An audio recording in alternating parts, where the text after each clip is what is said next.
Hello नमस्कार दोस्तों, स्वागत है आपका आपके अपने YouTube चैनल फ्यूचर गोल्स में। जैसा कि आपको पता है, आपके लिए बहुत सारी मेहनत, बहुत सारा काम किया जा रहा है। उसी सीक्वेंस में आज हम लोग डिस्कस करने वाले हैं सर्कुलर मोशन का पार्ट 2। और इस पार्ट 2 में लगभग आपका सारा सर्कुलर मोशन ख़त्म हो जाएगा और उसके आगे फिर हम लोग चलेंगे एक नई यूनिट की तरफ, ठीक है ना। तो आज हम लोग डिस्कस करेंगे सर्कुलर मोशन में। कल हम लोगों ने ये पढ़ लिया था कि सर्कुलर एक्सेलरेशन कैसे वर्क करता है। आज हम लोग ये डिस्कस करने वाले हैं कि circular force means centripetal force कैसे काम करता है किसी भी ऑब्जेक्ट पर, और कैसे उसको हम लोग और बेहतर तरीके से समझ सकते हैं। ये सभी चीज़ें हम लोग जानेंगे इसी वीडियो में। तो अगर आपने अभी हमारे चैनल को लाइक से सब्सक्राइब नहीं किया है तो प्लीज़ चैनल को लाइक शेयर सब्सक्राइब ज़रूर करें। और हम लोग अब चल रहे हैं आपके सेंट्रीपिटल फोर्स पर। तो थोड़ा सा दिमाग, थोड़ा सा अच्छी चीज़ों के साथ में हम लोग ये इस्तेमाल कर रहे हैं कि अगर कोई एक ऑब्जेक्ट सर्कुलर मोशन में है तो आखिर वो सर्कुलर मोशन कर क्यों रहा है भाई साहब, मुझे यही समझ में नहीं आ रहा। तो हम लोग ये सोच सकते हैं कि अगर कोई पार्टिकल सर्कुलर मोशन कर रहा है क्योंकि उसके पास में एक फोर्स है, ठीक है ना। फोर्स, अच्छा सोचिए क्यों है। अब अगर फोर्स उसके पास में पहले से अवेलेबल है तो फोर्स से लेकर के कहीं चला क्यों नहीं जा रहा, स्ट्रेट लाइन में लेके क्यों नहीं जा रहा है। तो इसके लिए हम ये सोच सकते हैं कि अगर हम किसी भी ऑब्जेक्ट जो सर्कुलर मोशन कर रहा है, ठीक है, कोई एक ऑब्जेक्ट है जो सर्कुलर मोशन कर रहा है और उस ऑब्जेक्ट के पास में एक फोर्स है बट उसकी डायरेक्शन हमें नहीं पता, ठीक है, हमें डायरेक्शन नहीं पता। तो उससे पहले थोड़ा सा डिस्कस करेंगे हम लोग सेंट्रीपिटल एक्सेलरेशन। तो सेंट्रीपिटल एक्सेलरेशन कैसे काम करता है, देखिए हिंदी में भी समझते रहिए, इंग्लिश में भी समझते रहिए। सेंट्रीपिटल एक्सेलरेशन मतलब होता है अभिकेंद्र त्वरण, अभिकेंद्र त्वरण, और उसका क्या मतलब होता है, अभिकेंद्र बल, ठीक है। तो हमारे पास ब्लू से लिखूंगा मैं आज, है ना, ब्लू तो मेरे पास ही है ना। तो सेंट्रीपिटल एक्सेलरेशन कैसे काम करता है तो ये समझिए बस। तो ये हमारे पास एक सर्कुलर मोशन करता हुआ एक ऑब्जेक्ट है जिसका पाथ ऐसा दिया हुआ है सर्कुलर मोशन में। मान लीजिए वो इस टाइम पे यहाँ पर था, फिर यहाँ पहुँच गया, फिर यहाँ पहुँच गया, सबकी रेडियस इक्वल है इसीलिए सर्कुलर मोशन है। ओके, तो हमने मान लिया। अब मान लीजिए ये वाला पार्टिकल आ करके इसकी एक रेडियस है r। अब इस रेडियस को ऐसे ना सोच के हम लोग ऐसे सोच सकते हैं कि हमने इसको एक स्ट्रिंग से बांधा और घुमाया, ऐसे ऐसे करके। जब इसे घुमाएंगे तो घुमाने पर क्या होगा, सोचिए। घुमाने पर ये पहले तो जाएगा इधर, ठीक है। आप खुद सोचिए, जब एक पार्टिकल को हम स्ट्रिंग से बांध के घुमाते हैं तो वो पहले यहाँ तक पहुँचता है, फिर इधर आ जाता है। क्यों? क्योंकि डोरी ने से बांध रखा है, डोरी का टेंशन इधर खींच के रखता है और वो बाहर नहीं जाने देता है, ठीक है ना। तो ये टेंशन इधर की तरफ काम करेगा, ठीक है। ऑब्जेक्ट जाएगा किधर, इधर की तरफ। इस टेंशन का दूसरा नाम ही क्या है, centripetal acceleration, sorry centripetal force, ठीक है ना। तो ये जा रहा है इधर की तरफ, ऊपर की तरफ, और यहाँ पर किधर जा रहा है, इस डायरेक्शन में जा रहा है, ठीक है। और इधर इसकी डायरेक्शन किधर है, इधर। ये इस टेंशन का दूसरा नाम ही क्या है, बताइए दूसरा नाम क्या है इसका। तो इसका नाम है एफ सी, लपसी नहीं, एफ सी, ठीक है। तो एफ सी क्या होता है एक्चुअल में, सेंट्रीपिटल फोर्स, सेंट्रीपिटल फोर्स है। अब आप कहेंगे कि सेंट्रीपिटल फोर्स और एक्सेलरेशन दोनों तो सेम डायरेक्शन में लगते हैं, तो बिल्कुल सेम डायरेक्शन में लगते हैं क्योंकि फॉर्मूला यही कहता है। तो F इज इक्वल टू होता है एम ए, ये होता है ना formula, F is equal to M A. तो M और A दोनों देखो डायरेक्शन सेम है ना। तो इसका मतलब क्या है, अगर वेलोसिटी इधर काम कर रही है तो एक्सेलरेशन हमेशा इस डायरेक्शन में होगा या इस डायरेक्शन में होगा। मीन्स बोथ कैसे होंगे, परपेंडिकुलर ईच अदर होंगे, ठीक है ना। तो ये वाला हो जाएगा आपका 90 डिग्री का एंगल, ये हो जाएगा V, और ये थोड़ा सा बड़ा लिख रहा हूँ मैं आपके लिए, ये हो जाएगा V, ये हो जाएगा A, या यही हो जाएगा आपका F मीन्स फोर्स। क्लियर है। क्वेश्चन आपसे यहीं से पूछ लेगा कि एक पार्टिकल सर्कुलर मोशन कर रहा है, वेलोसिटी और फोर्स के बीच में एंगल कितना। तो आप कहेंगे अगर घूम रहा है तो कुछ तो जीरो एंगल होगा तभी तो घूमेगा। तो यहाँ पर बच्चे गड़बड़ कर देते हैं, तो यही आपको समझना है। तो ये हो जाएगा 90 का एंगल, ओके। अब इसकी वैल्यू कितनी होती है, पहले हम लोग डिस्कस कर चुके हैं कि A इज इक्वल टू कितना होता है, V स्क्वायर बाई R होता है। अगर इसकी रेडियस R है तो ये हो जाएगा m V square by R, ये हो जाएगा F इज इक्वल टू, अब F की value m V square by R हो गई, ये हो गया आपका सेंट्रीपिटल फोर्स। अब एक क्वेश्चन, बेहतरीन क्वेश्चन ये है कि सर अगर इस स्ट्रिंग को हम यहाँ से कट कर दे तो ये कहाँ जाएगा, बताइए, किन्नू जाएगा, तो इधर जाएगा, इधर जाएगा, इधर जाएगा। आप एक धागा को घुमाइए, घुमाते हो तो ऐसे कट कर दीजिए। कट करने के बाद में ये क्वेश्चन बहुत इंपॉर्टेंट है, कई बार पूछा जाता है, तो धागा किधर जाएगा, जो मास होगा किधर जाएगा, वेलोसिटी के डायरेक्शन में ही जाएगा, इधर ही बढ़ जाएगा वो, ठीक है। आप कहेंगे सर ये तो गड़बड़ को समझ में नहीं आ रहा, बिल्कुल नहीं आ रहा होगा, मुझे पता है। आप कहेंगे सर इधर क्यों जा रहा है, बल तो इधर लग रहा है, फोर्स तो इधर लग रहा है। तो जब हम यहाँ पर इसको कट कर देंगे तो फोर्स जो रिएक्शन क्रिएट कर रहा था वो तो खत्म हो जाएगा, जैसे ये खत्म हो जाएगा वैसे इधर भाग जाएगा। तो कहने का मतलब क्या है, रिएक्शन मतलब क्या हो गया, तो कहने का मतलब और तात्पर्य ये है कि Fc जो है, जो हमारा फ्रिक्शनल फोर्स है, वो कैसा फोर्स है, एक रिएक्शनल फोर्स है। जब तक ये घूमता रहेगा तब तक इधर की तरफ एक फोर्स लगता रहेगा। इसी की अपोजिट डायरेक्शन में भी एक फोर्स काम करता है जिसे हम कहते हैं Fc1। Fc1 का मतलब क्या होता है, सेंट्रीफ्यूगल फोर्स, इसे कहते हैं प्सिडो फोर्स। ये भी एक इधर की तरफ काम करता है, ये भी आपको याद रखना है, ठीक है ना। तो हर तरीके से आपको हर चीज़ को समझना है। अभी हम इसके बारे में और डिस्कस करेंगे, बहरहाल फिर भी हम लोग इसको समझ ले पहले, है ना। अब ब्लैक से लिखते हैं, इतना हो गया।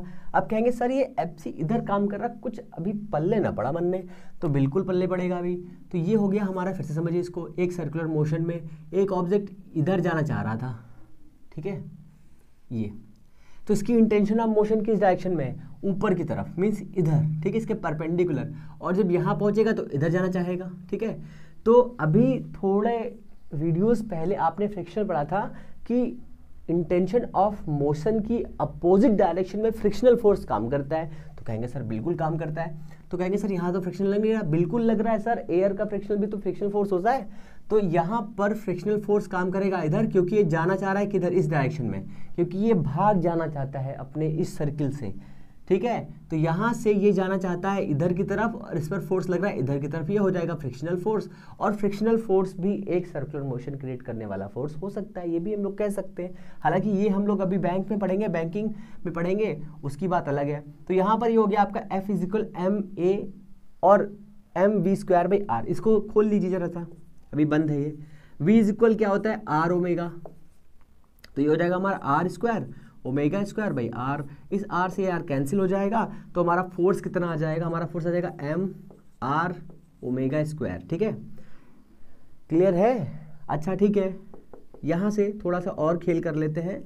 F/mr रूट में = 2π/t, 2π/t। यहाँ से एक बार क्वेश्चन ऐसे बना था कि t की वैल्यू बता दीजिए सर हमको, तो t कितना हो जाएगा, 2π रूट में mr/f।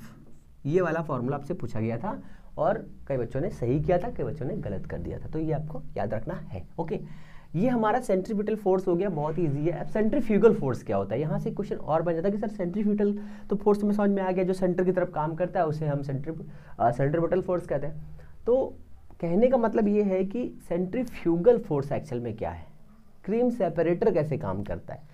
तो क्रीम सेपरेटर और सेंट्रीफ्यूगल फोर्स जो है हमारा, वो एक ऐसा फोर्स है, ठीक है, इमेजिनरी फोर्स है।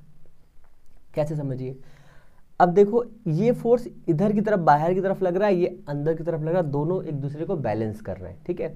बैलेंस करने का मतलब ये है कि ये दोनों फोर्स जो है एक दूसरे को कैंसिल आउट कर देंगे और ये पार्टिकल ऐसे लगातार घूमता रहेगा। तो क्या सभी लोकेशन पर ऐसा होगा जैसे यहाँ पर हुआ है, तो जी सर सारी लोकेशंस पर ऐसा होगा। ये बाहर की तरफ लगेगा, एक फोर्स अंदर की तरफ लगेगा, इसका नाम होगा Fc, इसका नाम होगा Fc1, ठीक है। अब Fc1 से आप लपसी मत समझ लीजिएगा, तो यहाँ पर Fc1 का मतलब ये है कि सेंट्रीफ्यूगल फोर्स दिया है, जिसे हम प्सिडो फोर्स भी कहते हैं। इसके बारे में एक पूरा का पूरा लेक्चर अलग से रखा जाएगा, जिससे आपको वो ज़्यादा बेहतर समझ में आए। और यहाँ पर जो Fc दिया हुआ है, ये Fc क्या है, तो Fc आपका सेंट्रीपिटल फोर्स है, लिख दे रहे हैं यहाँ पे सेंट्रीपिटल फोर्स, सेंट्रीपिटलम फोर्सा, ठीक है। फोर्सा मतलब वो वाला फोर्स, मतलब फोर्स, ठीक है। तो ये आपको हो गया सेंट्रीपिटल फोर्स। ओके, अब इसमें और क्या आ सकता है, इसमें और क्या क्वेश्चंस बन सकते हैं। तो यहाँ से सिर्फ एक यही क्वेश्चन होता है, अगर इसको कट करेंगे तो किधर जाएगा, तो ये वेलोसिटी की डायरेक्शन में जाएगा, ठीक है। वेलोसिटी की डायरेक्शन में ही आगे बढ़ेगा और अब कहेंगे सर ज़रूरी है कि ये इधर ही जाए, तो बिल्कुल, अगर मान लो यहाँ पर है तब हमने इसको कट कर दिया, तब इधर जाएगा, तब इधर जाएगा अगर इधर घूम रहा है।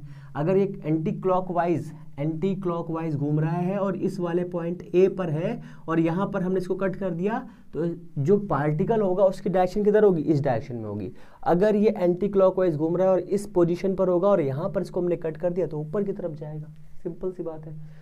आप इसको ऐसे समझ लीजिए कि अगर एक पार्टिकल को हम ऐसे ऐसे घुमा रहे हैं, ठीक है, और एक लोकेशन पर वो यहाँ पर था और जाना किधर है, इसको इधर की तरफ ऐसे घूम के आना है। अगर हमने इसको यहाँ पे कट कर दिया ऐसे करके, तो ये पार्टिकल इधर जाएगा। ठीक है, ये क्लियर याद रखिए। अब इसमें एक चीज़ और है कि सॉरी, एक चीज़ इसमें और ये है कि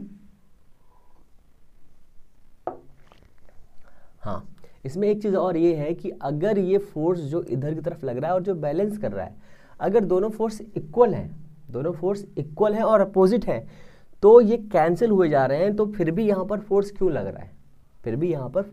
रहा है, तो सर इसका कोई अस्तित्व ही नहीं है।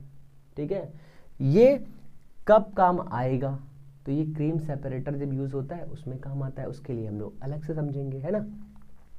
अच्छा, ये तो अभी हो गया सेंट्रीपिटल फोर्स।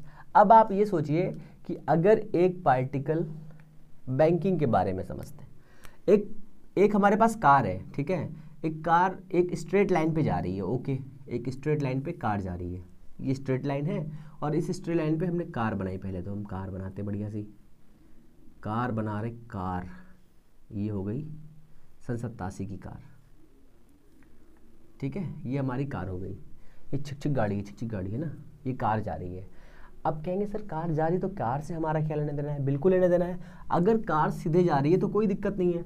अगर ये इधर मुड़ गई और इधर मुड़ गई, तब क्या होगा, तब फोर्स किधर लगेगा, तब कितना फोर्स किस टायर पे लगेगा, ये सब चीज़ें हमें समझनी है। तो देखो, ये एक डायरेक्शन होगी कि इधर मुड़ेगा या इधर मुड़ेगा। तो इसको ये देखिए, ये एक साइड व्यू है, ठीक है, ये एक साइड व्यू है। बैक व्यू ऐसे हो जाएगा कुछ, ये इसका पहला पहिया हो जाएगा, ये इसका पीछे का दूसरा पहिया हो जाएगा। ठीक है, अभी कार कैसे जा रही, सीधे जा रही थी, ये सीधे जा रही थी, फिर थोड़ी देर बाद जा करके जब ये ऐसे मुड़ेगा, ठीक है, ऐसे मुड़े या ऐसे मुड़े, किसी भी डायरेक्शन में मुड़ेगा, तो इसका जो वेट है, शुरुआत में जब ये मुड़ा नहीं था, ये कार वाला भैया जब मुड़ा नहीं था, तब इसका जो कार का वेट था और इसके सेल्फ का वेट था, नीचे की तरफ काम कर रहा था mg, ठीक है, और इसकी रिएक्शन काम कर रही थी ऊपर की तरफ r। ओके, जब थोड़े टाइम के बाद ये जब आगे पलटा तो घूमने लगा इधर की तरफ। ठीक है, अब जब घूमेगा तो दोनों व्हील्स जो हैं वो कहाँ पर अटैच्ड है, वो रोड पर अटैच्ड है। अब जब घूमेगा तो फ्रिक्शनल काम करेगा, क्योंकि फ्रिक्शनल फोर्स इसलिए काम करेगा क्योंकि इसे घूमने के लिए फ्रिक्शनल फोर्स की ज़रूरत है। ये अब ये जाना किधर चाह रहा है, इधर की तरफ। ठीक है, इसमें एक चीज़ आपको याद रखनी है। क्या याद रखना है, देखो, अगर ये जाना किधर जा रहा था, इधर की तरफ, इसका इंटेंशन ऑफ मोशन किस डायरेक्शन में है, ए से बी की तरफ। देखो इधर जा रहा था ना, इस डायरेक्शन में जा रहा था, बहुत ही ध्यान से समझिए इस बात को, इस डायरेक्शन में जा रहा था, ए से बी लिख लेते हैं, ए से बी की तरफ जा रहा था, ए से बी की साइड जा रहा था, ये क्लियर। बट अब क्या हुआ, इसका इंटेंशन ऑफ मोशन जाने का किधर का मन था, ऊपर की तरफ, ठीक है, ए से बी की तरफ। बट इसने क्या किया, टर्न ले लिया, इधर टर्न ले लिया। अब इंटेंशन ऑफ मोशन किस डायरेक्शन में होगा, इस डायरेक्शन में। जैसे टर्न लेगा तो इधर मुड़ेगा ना ऐसे करके। तो अब इसे बैलेंस करने के लिए जो फोर्स काम करेगा वो कौन सा फोर्स होगा, वो होगा frictional force F frictional force होगा। अब एफ फ्रिक्शनल फोर्स ही जो इस पर काम कर रहा होगा वो किस फोर्स के इक्वल हो जाएगा, तो वो फोर्स कौन सा है, तो वो फोर्स है FC1, मींस सेंट्रीफ्यूगल फोर्स। ये इसके इक्वल हो जाएगा, कौन सा, फ्रिक्शनल फोर्स। अब ये दोनों एक दूसरे को कैंसिल आउट करेंगे, बट एक्चुअल में जो FR काम कर रहा है वो एक्चुअल में कौन सा फोर्स है, तो वो फोर्स है सेंट्रीपिटल फोर्स है। अब FR सेंट्रीपिटल फोर्स है तो FR की वैल्यू कितनी होती है, FR होता है म्यू एस के आर। ठीक है, अब R कितना होता है भाई साहब, आर एम जी होता है भाई साहब। ओके, तो ये हो जाएगा म्यू एस एम जी। अब ये सेंट्रीपिटल फोर्स कितना होता है तो वो तो अभी हम लोगों ने निकाल के रखा है। ये अब यहाँ पर कैपिटल आर क्या है, ये जितने रोटेट हो रही है ना इसकी रेडियस है। ये यहाँ से मान लो ये इसकी रेडियस है, तो ये इसकी रेडियस आर पर, मीन्स आर रेडियस पर अगर गाड़ी घूमेगी तो ये इसकी रेडियस आर हो जाएगी। अब दोनों को बैलेंस कर दीजिए, क्योंकि सेंट्रीपिटल फोर्स जो है ये एफ सी जो है वो एफ आर के इक्वल है। तो ये हो जाएगा mu S M G is equal to M V square by R. इस m से ये m कैंसिल हो जाएगा, इसलिए v square is equal to mu S r m g. v is equal to root में mu S r m g. ये मैं r क्यों लिख रहा हूँ, एक सेकंड रुक जाइए, नहीं तो आप भूल जाएंगे। यहाँ पर स्मॉल r कर लीजिए, क्योंकि यहाँ पर कैपिटल आर ने रिएक्शन ले लिया है तो यहाँ पर कन्फ्यूजन हो जाएगा। तो इसको हम लोग कर देते हैं स्मॉल r, ठीक है ना, कन्फ्यूजन ना रहे जिससे। ये हो जाएगा हमारा स्मॉल r, ये m से कैंसिल हो गया, पहले से ही m कैंसिल हो चुका है। तो कितना बचेगा हमारा, ये बचेगा हमारा म्यू जी इतना। अब ये इतना बच गया। अब आप इसमें जरा ये देखिए, क्या इस वेलोसिटी में क्या मास है कहीं पे? मास से कोई मतलब नहीं। अगर मान लीजिए कोई पार्टिकल या कोई व्हीकल बहुत भारी है या बहुत हल्का है तो उससे कोई मतलब नहीं है, उससे कोई मतलब ही नहीं है। भारी और हल्के से कोई लेना देना नहीं है। लेना देना किससे? वेलोसिटी से। और किससे लेना देना है? इससे, म्यू एस से। अब इस म्यू एस को अगर हम यहाँ पर किसी एंगल को मान लेते तो म्यू एस किसके इक्वल हो जाता? तो म्यू एस आपका हो जाता है यहाँ पर टैन थीटा। क्या हो जाता? टैन थीटा, ठीक है। तो यहाँ पे टैन थीटा आ जाता। पर अब एक्चुअल वाला खेल समझिए, यहाँ पर क्या है, ये गाड़ी जा किधर रही थी? ए से बी की तरफ जाना चाह रही थी, ठीक है, ओके। इंटेंशन ऑफ मोशन इस डायरेक्शन में था, हमने इसको मोड़ दिया आर रेडियस के लिए, हमने इसको मोड़ दिया आर रेडियस पर, आर रेडियस पर हमने को मोड़ दिया ओके। मोड़ने के लिए हमारे पास कितनी वेलोसिटी हो जिससे ये आसानी से मुड़ जाए, ये आप सही समझिए। आसानी से मोड़ने के लिए कितनी वेलोसिटी होनी चाहिए? इतनी होनी चाहिए। v is equal mu S R G. R पर भी डिपेंड करेगा, जी पर भी डिपेंड करेगा और म्यू पे डिपेंड करेगा। जितना ज़्यादा हमारी जो सड़क होगी रफ होगी उतना ज़्यादा म्यू ज़्यादा होगा, ठीक है। और जी तो कांस्टेंट रहता है, इसको हटा दीजिए। अब आर बचा, ठीक है। अगर मान लीजिए अगर ये जो इंटेंशन ऑफ मोशन है इसकी वेलोसिटी कितनी हो, फिर समझिए कितनी हो एक्चुअल में, तो हमने माना कि v की वैल्यू इसके बराबर होनी चाहिए, ठीक है, बराबर या कम होनी चाहिए, बराबर या ज़्यादा, बराबर या कम, तो बराबर या कम होनी चाहिए, ठीक है ना। ऐसे कर सकते हैं आर जी। तो v का मान इसके बराबर भी है और इससे बड़ा भी है, ठीक है। ओ सॉरी, गड़बड़ हो गया, हाँ कम है, ठीक तो है ना, ठीक है ना, साइन देख लीजिए, ठीक है। मतलब कहने का मतलब ये है, अगर हम कैलकुलेट कर रहे हैं हमारी वेलोसिटी 40 है, 40, ठीक है, 40 मीटर पर सेकंड की है, तो इसका रूट निकालने के बाद में हमारी वैल्यू 40 से कम आनी चाहिए या 40 से ज़्यादा आनी चाहिए, बताइए। तो 40 से ज़्यादा आएगी तो क्या होगा, 40 से कम होगी तो क्या होगा। देखिए अगर 40 से ज़्यादा आएगा तो क्या होगा बताइए। तो फिर आप एक्शन पिक्चर बना देंगे। एक्शन पिक्चर का मतलब क्या है कि आप स्लिप हो जाएंगे, और अगर 40 से कम होगा तो क्या हो जाएंगे, आप हीरो बन जाएंगे, फटाक से गाड़ी को घुमा लेंगे, है ना। तो इस चीज़ों को ऐसे ही याद रखिए कि अगर आपकी वेलोसिटी जितनी यहाँ पर रिक्वायरमेंट है इसकी, अगर हाँ ये सोचिए, अगर आपको ज़्यादा वेलोसिटी से टर्न होना है, ज़्यादा वेलोसिटी से, तो आप किसको इंक्रीज़ कर सकते हैं बताइए। तो आप आर को इंक्रीज़ कर दीजिए, आप ज़्यादा वेलोसिटी से भी टर्न कर सकते हैं, ठीक है। कुछ बेसिक फैक्ट्स बताता हूँ मैं आपको, कुछ बेसिक फैक्ट्स लेते हैं हम लोग, कुछ बेसिक फैक्ट्स। इसमें क्या हो सकता है, अच्छा बेसिक फैक्ट्स में, तो बेसिक फैक्ट्स में यही रहेगा कि कितनी वेलोसिटी से हम लोग कितना टर्न कर सकते हैं। हालांकि यहाँ से बहुत क्वेश्चन कम बनने के चांस रहते हैं, फिर भी देख ले रहे हैं कितना बन सकता है कितना नहीं। यहाँ से क्वेश्चन कम ही बनते हैं, ज़्यादा नहीं बनते यहाँ से क्वेश्चन। कुछ कंडीशंस बनती है कि अगर ऐसा होगा तो कैसे काम करेगा, अगर ऐसा होगा तो कैसे काम करेगा, इन सब चीज़ों को समझना है बस, और कुछ नहीं करना है हम लोगों को यहाँ पे, क्योंकि समझना बहुत ज़रूरी है, सारा काम समझने का ही है भाई साहब। ओके ओके, अच्छा सोचिए अगर आपके पास वेलोसिटी 1000 किलोमीटर पर घंटा हो, ठीक है, और फ्रिक्शनल फोर्स कम हो तो आप कितना स्लिप होंगे ये बताइए। बहुत ज़्यादा स्लिप हो जाएंगे, इतना स्लिप हो जाएंगे कि स्लिप ही स्लिप दिखेंगे और कुछ दिखेगा ही नहीं वहाँ पे। आप दिखेंगे नीचे, गाड़ी दिखेगी ऊपर, सब हो जाएगा ऐसी की तैसी में, समझे। इसलिए गाड़ी को स्लो चलाया करिए। तभी देखते होंगे ना जब कोई मोड़ आती है तो लोग जो है अपना व्हीकल क्या कर लेते हैं, स्लो कर लेते हैं, है ना, स्लो नहीं कर लेते हैं। तो वही कंडीशन यहाँ पर फॉलो होती है। Okay sorry.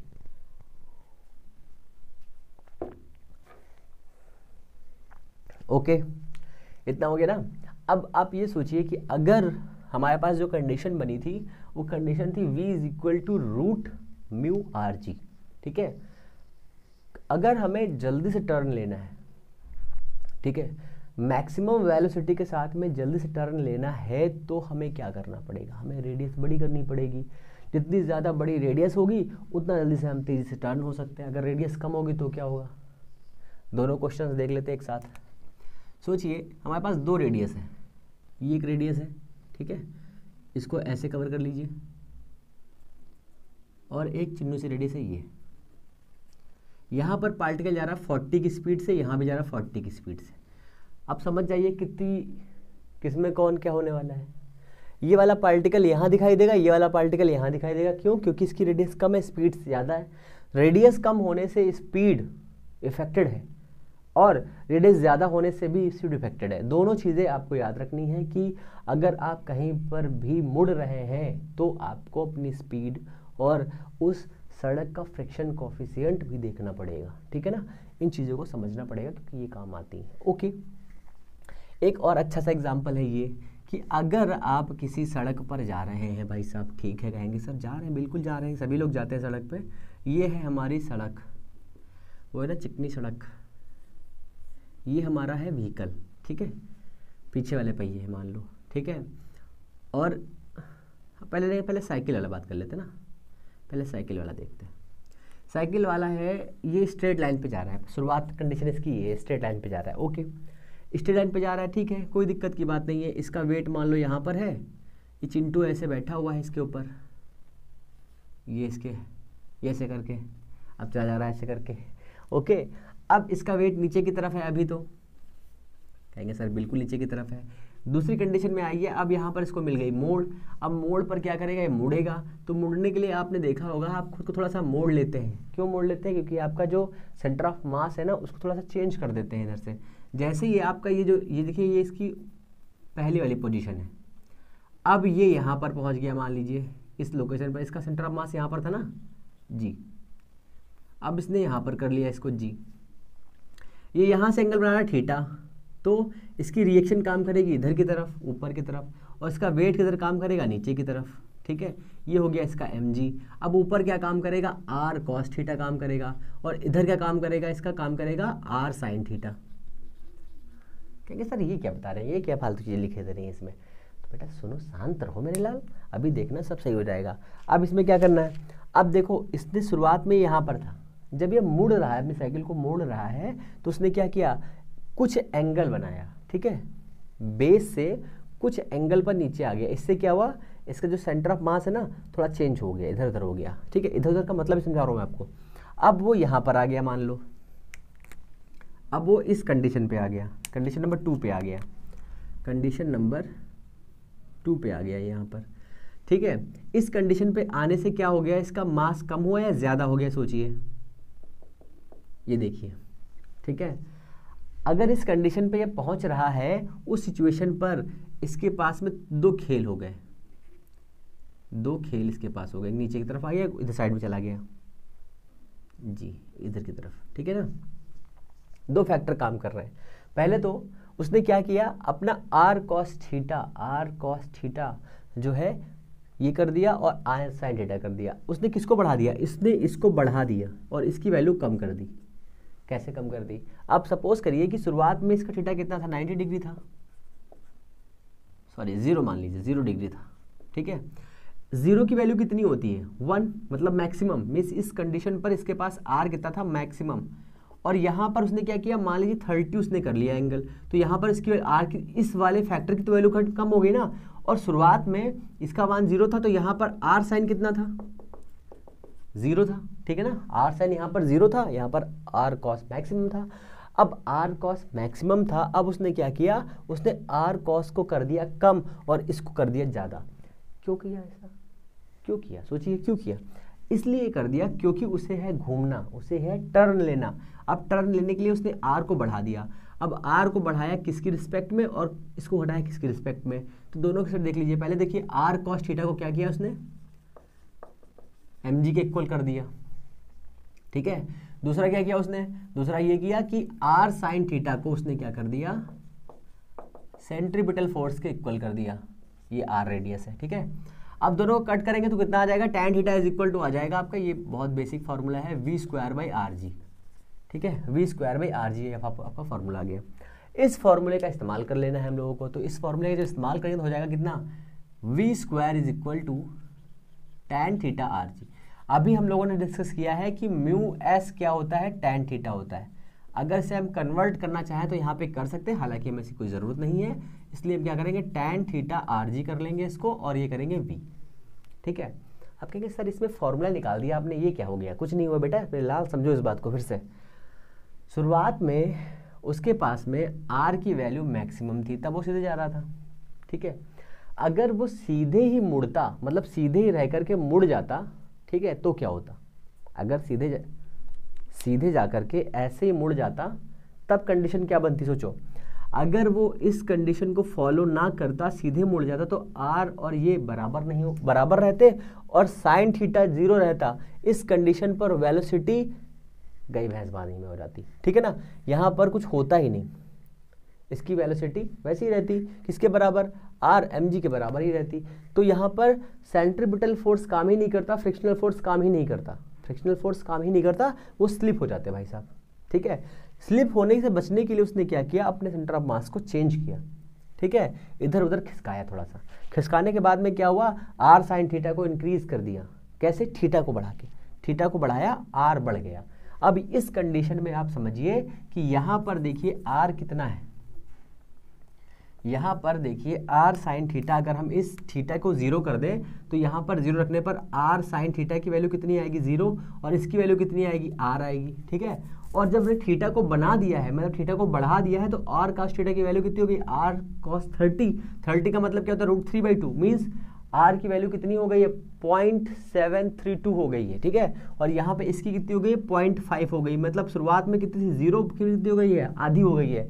इस सिचुएशन को समझने के लिए आपको यही समझना पड़ेगा कि उसने क्या किया, थीटा को बढ़ाया, मीन्स आर साइन थीटा को बढ़ा दिया है। कहने का मतलब क्या है, कहने का मतलब ये है, अगर आप अपनी वेलोसिटी को तेज रखना चाहते हैं तो आपको थीटा की वैल्यू को बढ़ाना पड़ेगा। यहाँ से यही समझ में आ रहा है हमको। अगर आप अपनी वेलोसिटी को इंक्रीज करना चाहते हैं तो आपको क्या करना पड़ेगा, थीटा को इंक्रीज करना पड़ेगा। अगर आप कम रेडियस पे भी घूमना चाहते हैं, ठीक है, अगर आप कम रेडियस के पाथ पर टर्न लेना चाहते हैं तो आपको क्या करना पड़ेगा, थीटा को इंक्रीज करना पड़ेगा, मतलब ज़्यादा झुकना पड़ेगा, ठीक है, ज़्यादा झुकना पड़ेगा। इससे क्या होगा, आप आसानी से टर्न ले सकते हैं, ठीक है ना। अब इसी का एक और अच्छा सा एग्जांपल है बैंकिंग ऑफ कॉर्नर्स, ठीक है। अब इसमें समझ लीजिए कि एक कार हमारे पास है, वो कार अभी कैसे जा रही है, प्लेन सरफेस पे जा रही है, ओके, इसको साफ करते पहले। एक कार जा रही है प्लेन सरफेस पे, ठीक है। फिर क्या हो रहा है, प्लेन सरफेस के जाने के बाद में उसका काम हो जा रहा है, काम मतलब गिर जा रही है वो, काम हो जाने के बाद में वो गिरी जा रही है। 3 कंडीशंस बनेगी, जब एक कार सीधी सड़क पे चलेगी तब क्या होगा, ठीक है, फिर जब मुड़ेगी तब क्या होगा, फिर क्या होगा उसकी कंडीशन में, एक कंडीशन ऐसी आएगी जब वो किसी भी किनारे पर ज़्यादा तेज से मुड़ेगी और कम तेज से मुड़ेगी। तीनों कंडीशन को समझना है हम लोगों को, ठीक है, तीनों कंडीशंस को 1 by 1 समझना है। तो सबसे पहली कंडीशन कौन सी है, एक कार है, ये कार नहीं हाहाकार है ना। तीनों कंडीशंस 1 by 1 समझ लो फटाफट, जिससे आज इसका काम खत्म हो जाए पूरा का पूरा।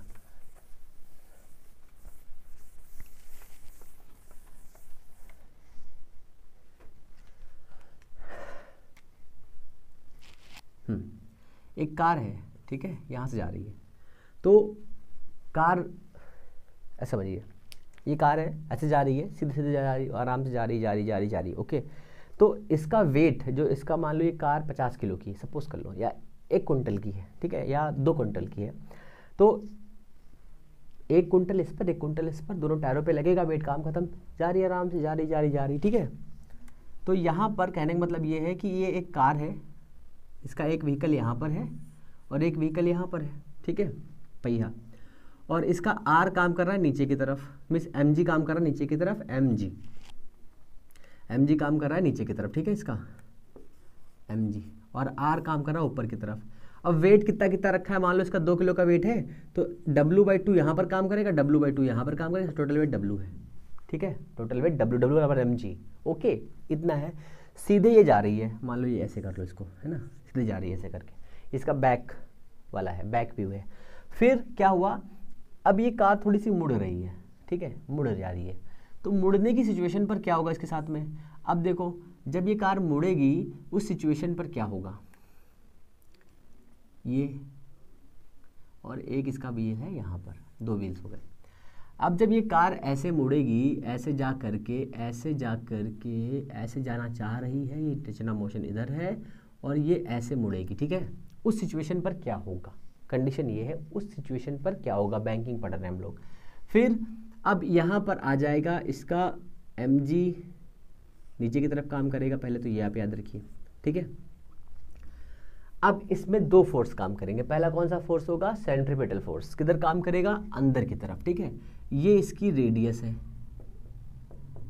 इस रास्ते की ये रेडियस हमने बना दी, इससे आपको समझने में आसानी रहे, ठीक है, ये इसकी रेडियस है, इस रेडियस पर इसको मुड़ना है, तो हमने कहा सर इसका सेंटर यहाँ पर है, तो ये इस डायरेक्शन में मुड़ना चाह रही है, मतलब इधर की तरफ सेंट्रीपिटल फोर्स काम कर रहा है Fc, ठीक है। अब इंटेंशन ऑफ मोशन किस डायरेक्शन में, ऊपर की तरफ है, इंटेंशन ऑफ मोशन किधर है, ऊपर की तरफ। अब इंटेंशन ऑफ मोशन की अपोजिट डायरेक्शन में कौन काम करता है, तो फ्रिक्शनल फोर्स काम करता है, जो इसे बैलेंस करेगा।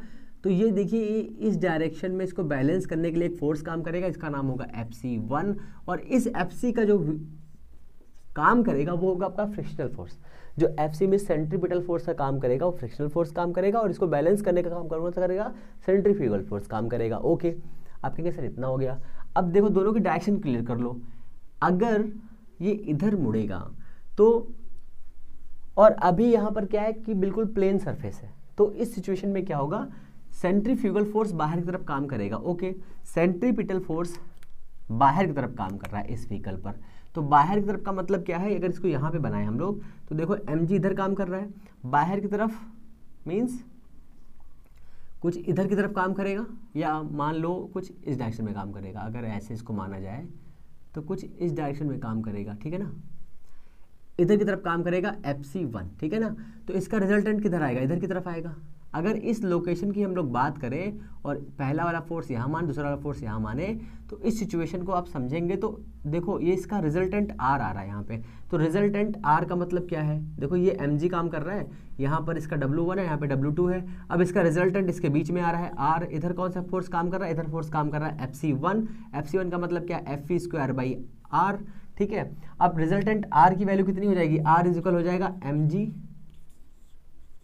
प्लस mv²/R, ये हो जाएगा, ठीक है।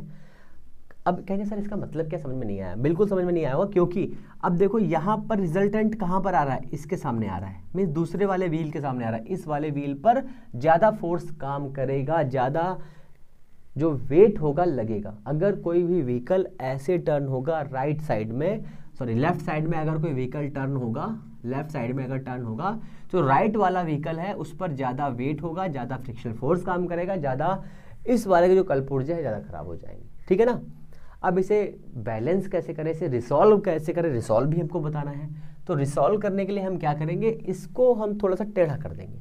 टेढ़ा करने का मतलब क्या है, शुरुआत में इस कंडीशन में था, अब हमने क्या किया, हमने रोड को ऐसे कर दिया, थीटा एंगल पर इंक्रीज कर दिया, थीटा एंगल को हमने ऐसे कर दिया, मैं इस रोड को थोड़ा सा उठा दिया। उठाने का मतलब क्या है, इसको हमने h कर दिया, इसको हमने x कर दिया, मान लो।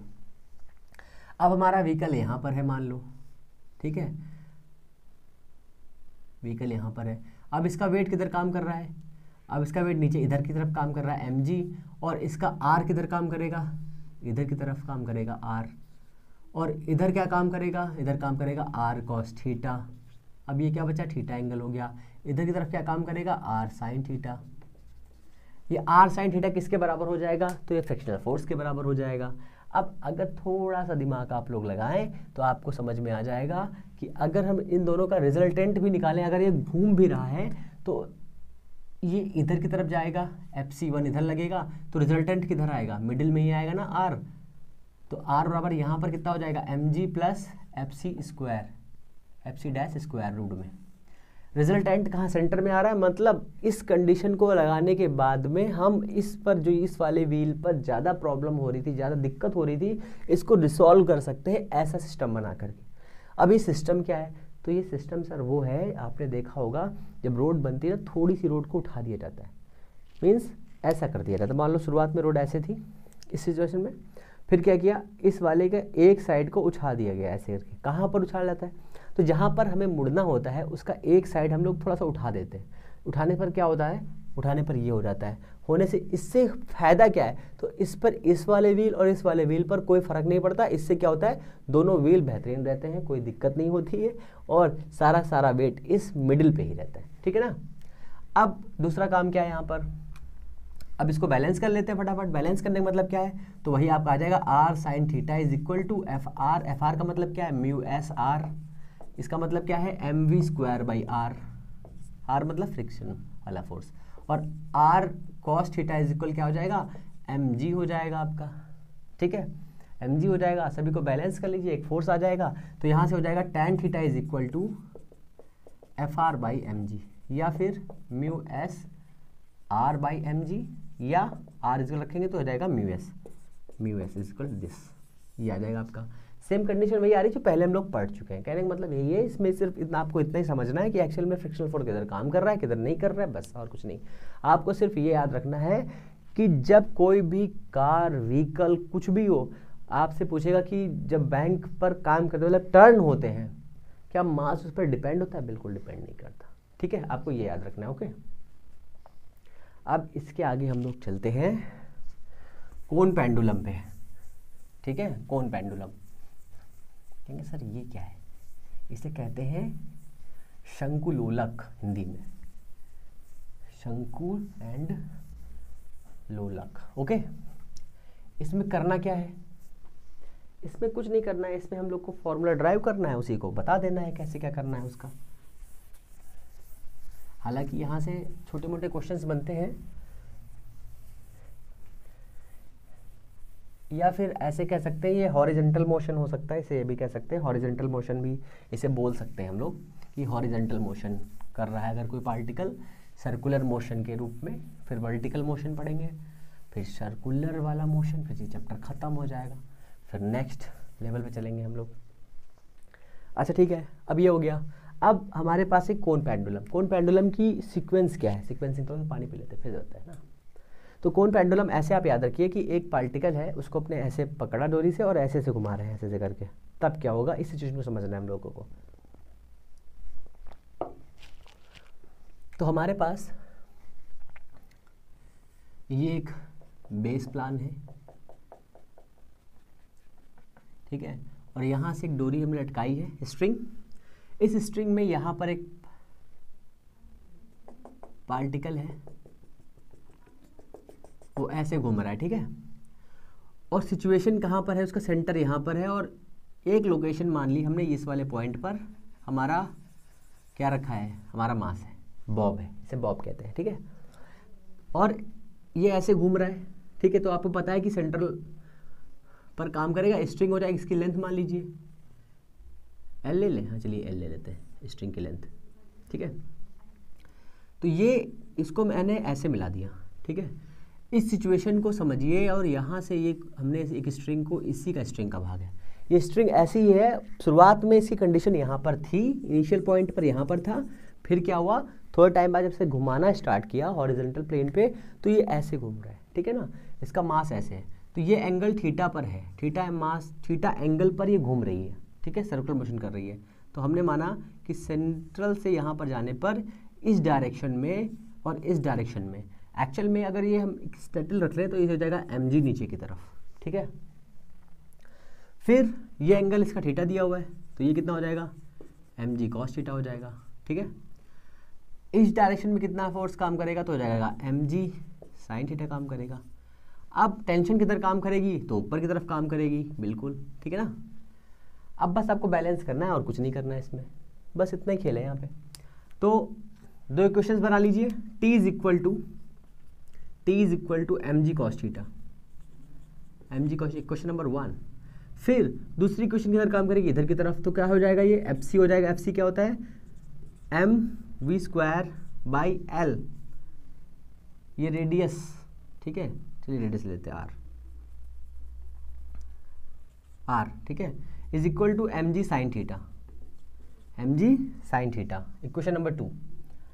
दोनों इक्वेशंस को मैच करा दीजिए और गुणा भाग कर दीजिए, तो हो जाएगा tan theta is equal to, divide कर दीजिए, देखिए इस वाले पार्ट को इससे डिवाइड करेंगे तो कितना बचेगा, M V square by R, और यहाँ बचेगा एम जी, एम से कैंसिल हो जाएगा, बचेगा V square by are G. ये हो गया हमारा tan theta is equal to V square by are G. इसको हम लिख सकते हैं म्यू एस भी।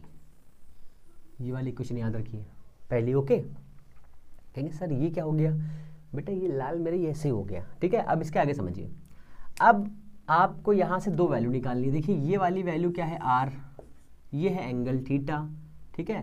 तो यहाँ से, और ये भी क्या है, एल है, ठीक है। तो यहाँ से साइन थीटा कितना हो जाएगा, sine theta O A B में साइन थीटा कितना हो जाएगा, तो आर बाई एल हो जाएगा, ठीक है, साइन थीटा की वैल्यू। क्लियर है, ओके। तो ये यहाँ पर हम लोग इसे कन्वर्ट करेंगे किसमें, sine theta by cos theta is equal to, v is equal रखेंगे r square omega square by R G, ठीक है। इस स्क्वायर से कैंसिल हो जाएगा, साइन थीटा की वैल्यू रखेंगे कितनी, इसकी वैल्यू रखेंगे r by L cos theta is equal to r omega square by g. इस आर से आर कैंसिल हो जाएगा, अब बचेगा कितना, omega square is equal to G by L cos theta, ठीक है। यहाँ से ओमेगा कितना आ जाएगा, रूट में G by L cos theta. अब आप बच्चा जानता है कि omega is equal 2 pi T होता है, ठीक है। तो 2 pi by T is equal to root में G by L cos theta. इसको कन्वर्ट कर लीजिए किसमें, टी में, तो हो जाएगा T is equal to 2 pi root में L cos theta by G. बताइए इस फॉर्मूले में कहीं पर भी बताइए आप क्या मास है, द्रव्यमान है, नहीं है। तो कहने का मतलब ये है, जब कोई भी पार्टिकल जो हॉरिजॉन्टल प्लेन में सर्कुलर मोशन कर रहा है, उसका टाइम ऑफ पीरियड किस पर डिपेंड करता है, लेंथ पर डिपेंड करता है, थीटा पे डिपेंड करता है और जी पे डिपेंड करता है। अब 3-4 क्वेश्चन यहां से बनेंगे। पहला question, T proportional to root L, ठीक है। अगर एल को इंक्रीज करेंगे तो टी इंक्रीज हो जाएगा, L increase T increase, L decrease T decrease, ठीक है। और अगर जी को इंक्रीज करेंगे तो टी क्या हो जाएगा, डिक्रीज हो जाएगा। अगर जी को डिक्रीज करेंगे तो टी क्या हो जाएगा, इंक्रीज हो जाएगा। कंडीशन बना लीजिए कैसे।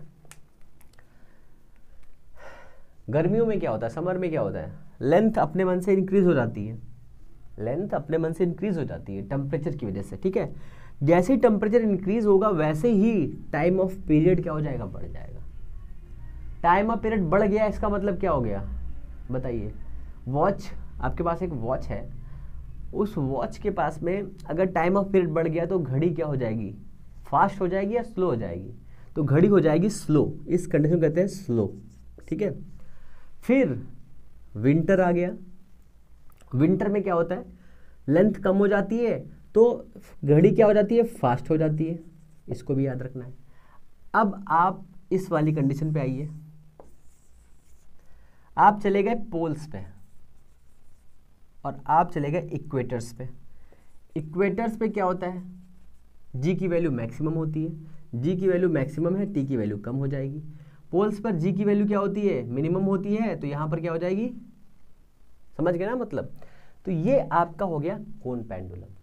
इसके आगे हम लोग नेक्स्ट लेवल पर समझेंगे वर्टिकल मोशन, ठीक है। उस वर्टिकल मोशन से क्वेश्चंस बनने के कई बार चांसेस रहते हैं, बहुत बार क्वेश्चंस बनते भी हैं, तो हम लोग अब वो वाला देखेंगे। उसके बाद में ये पूरा का पूरा चैप्टर फिनिश हो जाएगा, फिर हम लोग नेक्स्ट लेवल पर चलेंगे और मज़े करेंगे। अगर चीज़ें आपको पसंद आई हैं तो प्लीज़ चैनल को लाइक शेयर सब्सक्राइब करें, अगर पसंद नहीं आई हैं तो प्लीज़ डिसलाइक भी करें, और अपना प्यार ऐसे ही देते रहें। हम लोग मिलेंगे नेक्स्ट वीडियो में, तब तक के लिए नमस्कार, जय हिंद।